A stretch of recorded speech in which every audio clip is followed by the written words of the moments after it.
and the table. I'm simply putting an iPhone 7 Plus into recovery mode so it can be formatted. As you see, iPhone 7 Plus. I've got my lightning cable. I'm going to hold volume down to begin with, and then plug in the lightning cable. Then from there, I'm also holding power.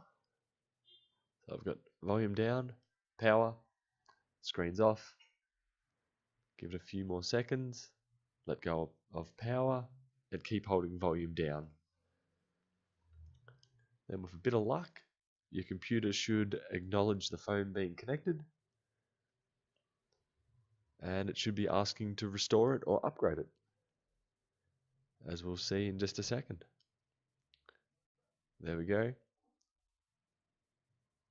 Tell it to restore, do the update, next,